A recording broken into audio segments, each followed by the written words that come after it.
And so we're talking about TFSA. So how can we help our kids become millionaires by the time they reach retirement or older?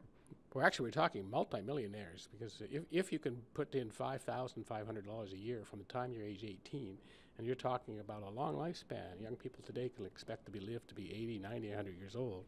A 70-year time horizon invested almost exclusively in the stock market, which is what we recommend, means your money is going to be compounding, doubling almost every 7 to 8 years. So it's quite conceivable if you maximize from the moment you can put money in a tax-free savings account that you could be worth $5, $10, $20 million by the time you're 80 or 90. That sounds fantastic. So what you were talking about 3 strategies. What are they? Well, of course, a tax-free savings account only came into existence in 2009, and you have to be age 18 in order to do it. But beforehand, your parents can always put you in an RESP, a Registered Education Savings Plan. Up to $50,000 can be in there. And the key is that by the time you do graduate from university, you're debt-free. So rather than spending all your time and money from your first job paying off debts you've already incurred, you can start the magic of compound interest right off the bat when you're 18, ideally, putting that $5,500 in a year. Now, some kids, you say, may not have the money. Some people would prefer to motivate the child to save and invest in their own money. There, I think they could use a sort of a matching strategy. In other words, the parent says, child, if you put half of the $5,500 in every year, $2,750 from your part-time jobs, from your summer jobs, we will match that. We'll put in the other $2,750. So instantly you have almost a 50% return on your investment, plus you're getting between the family the entire $5,500. There's no law saying that the parent can't contribute on behalf of the child. Okay. So is that the first strategy? Is there like 2 more, or did you kind of combine everything? Well, the other, again, there's 2 strategies. One is before 18, when you can't do a TFSA, so one is the RESP. Second is just the simple fact that if a child has a paper route and works part-time babysitting and that kind of thing, encourage them to save even as a teenager. Again, then the power of time is way on their side. Now you're talking 80 years instead of a 70-year time horizon. And the other thing is you don't really need tax-free savings under 18. If you're a teenager, unless you're making more than $20,000 a year, in other words, unless you're Miley Cyrus, you're probably not going to be taxed anyway on little jobs here and there. So in effect, your money is growing tax-free anyway. So again, get into the habit of saving, invest for the long term in stocks, publicly traded stocks or exchange-traded funds that own stocks, and just benefit from the power of time. Okay. So you were saying stocks is the key, though.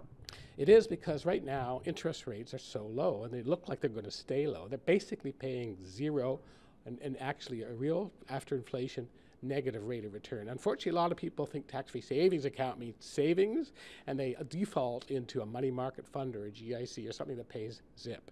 Can't do that. You got to actually get a self-directed TFSA or RESP and make sure that the investments, the underlying investments, are in stocks or ETFs, exchange-traded funds that invest in stocks.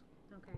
Because if you just let it sit in there, the interest is so low, you're not going to be really making any money. It's so low, it's laughable. If you just put it in basically a money market fund paying pretty well 0, I mean, it would take you probably a century just to double your money. With stocks, you're going to be doubling your money every 6 or 7 years, depending on the return. So you cannot use GI. I mean, you can put money in GICs and low-bearing interest rates if you have a different goal.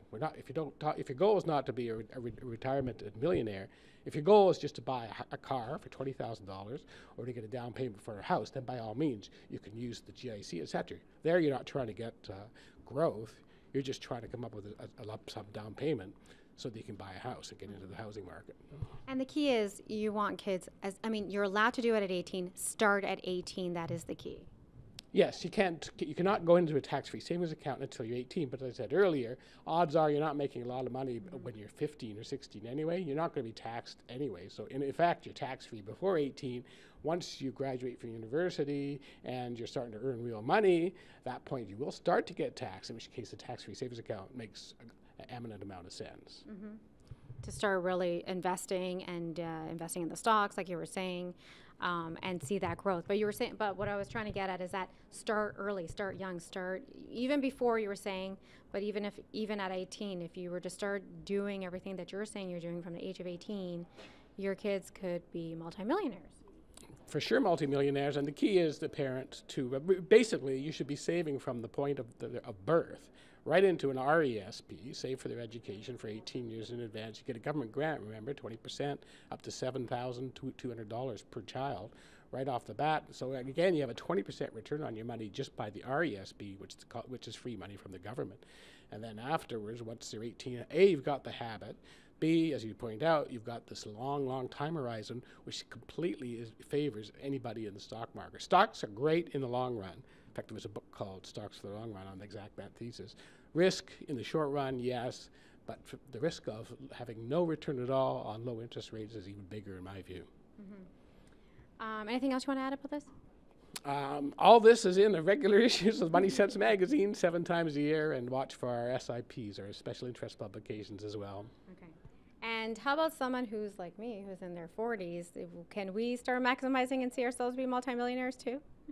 Sure, and depending on how much you make, you may prefer to have a tax-free savings account over an RRSP. RSP is good if you're in the top income bracket and you expect to retire later and have less income coming in. But the good thing about tax-free savings accounts, particularly if you're an elderly person approaching retirement, if you have no other income, a TFSA will allow you to have tax-free income that's not taxed back, and you don't lose benefits like the old age security or the guaranteed income supplement and things like that are often means tested. So to me, anybody, any age, any income should have a TFSA. RSPs, some should not. Read MoneySense to find out which one you are.